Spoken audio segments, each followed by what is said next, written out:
So I'm at 6th Line and the Crosstown Trail. Great place to walk, ride, get out in the community. This trail was paid for with federal infrastructure dollars, and today I was in Toronto for the launching of Canada's first ever National Active Transportation Strategy, which is cycling and walking. So we hope to have more of these kind of trails in our riding of Oakville, North Burlington, because we're putting $400 million into funding for cycling and walking infrastructure, just like this Crosstown Trail. I too would like to acknowledge that we're on the traditional territory of many nations, including the Mississaugas of the Credit, the Anishinaabe, the Chippewa, the Haudenosaunee, and the Wendat peoples, and that we share this land here in the city of Toronto with many First Nations, Inuit, and Métis. I have to say today, for me personally, is a dream come true. Sorry, I'm getting a little emotional.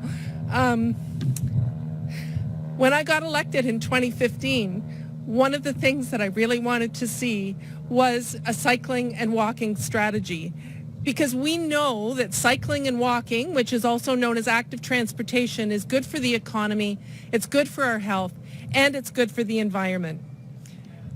Many people don't know that the humble bicycle has played a role at pivotal moments in our history.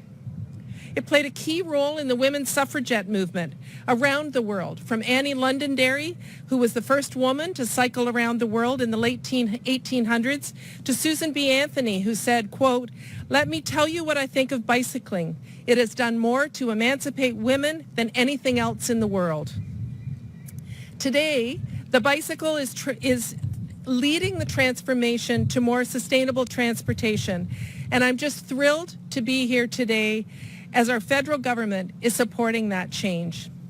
It's wonderful to see advocates here today, people like the Heart and Stroke Association and CAA, who couldn't be here today, who've been leaders for decades in trying to move this agenda forward.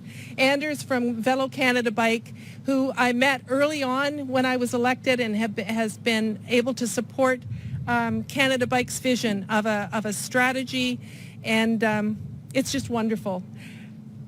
I know that this would not have happened without Minister Catherine McKenna and her Parliamentary Secretary, Andy Fillmore.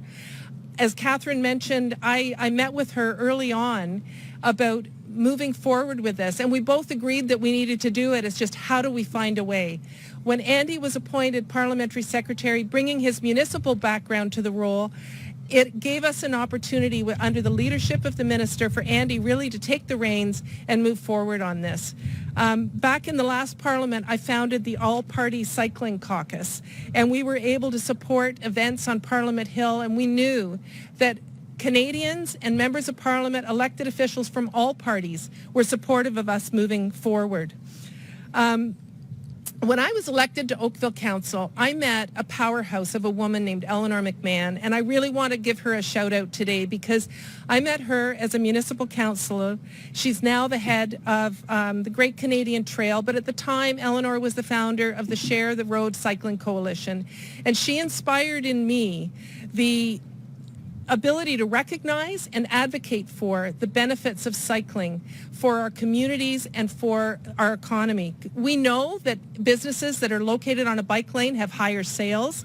We know that cycling and walking infrastructure actually is one of the lowest cost infrastructure investments that municipalities can make. So I'm just thrilled to be here today. I thank everyone who's here. I thank everyone who has advocated for this and supported us on this journey, and a special shout out again to Andy Fillmore and Catherine McKenna, because we would not be here today if it wasn't for you. So thank you very much. Merci, miigwech.